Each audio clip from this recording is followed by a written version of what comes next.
ইউএছটিএমৰ আচাৰ্য মহবুবুল হকক বাৰম্বাৰ আৰক্ষীৰ হতুৱাই চৰকাৰে গ্ৰেপ্তাৰ কৰোৱাইছে আৰু যাক লৈ এতিয়া হৰব হৈ পৰিছে এবিএমচিৰ সভাপতি টাইছন হুছেইন। আৰু ইতিমধ্যে সংবাদমেল সম্বোধন কৰি চৰকাৰ তথা প্ৰশাসনক কঠোৰ সমালোচনা কৰিছে সভাপতিগৰাকীয়ে। ইউএছটিএমৰ আচাৰ্য মহবুবুল হকক বিনা কাৰণতেই বিনা দোষতেই বাৰম্বাৰ গ্ৰেপ্তাৰ কৰা হৈছে। বিনা দোষত ব্যক্তিগৰাকীক এক প্ৰকাৰ বদনাম কৰি থকা হৈছে বুলি সংবাদমেল সম্বোধন কৰি হৰব হোৱা পৰিলক্ষিত হৈছে টাইছন হুছেইন। এই মুহূৰ্তত সবিশেষ ইউএছটিএমৰ আচাৰ্য মহবুবুল হকক গ্ৰেপ্তাৰ কৰাক লৈ হৰব এবিএমচি। সংবাদমেল পাতি সভাপতি টাইছন হুছেইনৰ প্ৰতিক্ৰিয়া। মিছাকৈ বিনা দোষত আচাৰ্যগৰাকীক অন্যায় কৰি আছে। অসম চৰকাৰে অসম পুলিচক ব্যৱহাৰ কৰি চৰম নিৰ্যাতন চলাইছে আচাৰ্যগৰাকীক। আৰু হকৰ বিৰুদ্ধে অসম চৰকাৰে অবৈধভাৱে লগাইছে কেইবাটাও গোচৰ। গণতন্ত্ৰক ভৰিৰে মোহাৰি পেলাইছে চৰকাৰে। এই মন্তব্য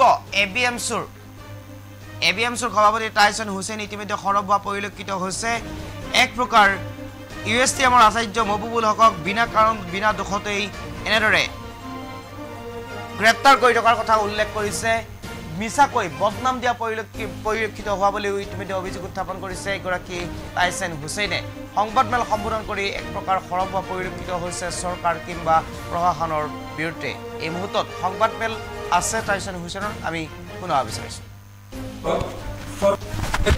আচাৰ্য তথা অসমৰ শিক্ষা ক্ষেত্ৰৰ সৈতে জড়িত থকা এজন অগ্ৰণী ব্যক্তি মহবুবুল হক ডাঙৰীয়াক আজি কেইদিনমান পূৰ্বে অসম আৰক্ষীয়ে পৰীক্ষা কেন্দ্ৰিক বিভিন্ন গোচৰ জাপি দি অবৈধভাৱে গ্ৰেপ্তাৰ কৰি বিভিন্ন থানাই থানাই যে ঘূৰাই লৈ ফুৰিছে, এই ঘটনাক আমি এবিএমচিয়ে দুৰ্ভাগ্যজনক বুলি আখ্যা দিছোঁ।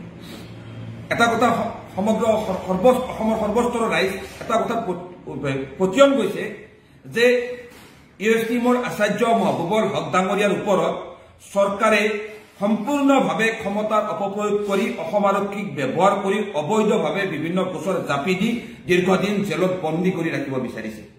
ইতিমধ্যে মহবুবুল হক ডাঙৰীয়াৰ ওপৰত গোচৰ ৰুজু কৰিবলৈ অসম আৰক্ষীৰ বিভিন্ন থানাৰ বিভিন্ন বিষয়াই বিভিন্নজন ব্যক্তিক থানালৈ মতাই আনি মহবুবুল হক ডাঙৰীয়াৰ বিৰুদ্ধে গোচৰ ৰুজু কৰিবলৈ বা এজাহাৰ দাখিল কৰিবলৈ বিভিন্ন ধৰণে চাপ প্ৰয়োগ কৰাৰ ঘটনা সংবাদ মাধ্যমৰ জৰিয়তে সমগ্ৰ অসমৰ ৰাইজে দেখিছে।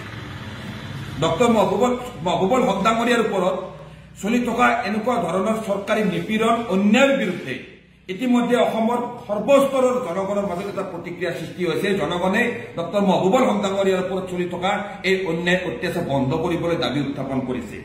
আজি অসম আৰক্ষীক অসম চৰকাৰে ব্যৱহাৰ কৰি এনেকুৱা ধৰণেৰে এজন শিক্ষাৰ লগত জড়িত থকা ব্যক্তিৰ ওপৰত যি চৰম নিৰ্যাতন চলাই আছে, এনেকুৱা ধৰণৰ ঘটনাৰ দ্বাৰা আচলতে অসম আৰক্ষীৰ একাউণ্টেবিলিটিৰ ওপৰতো কিন্তু প্ৰশ্ন উত্থাপন হৈছে।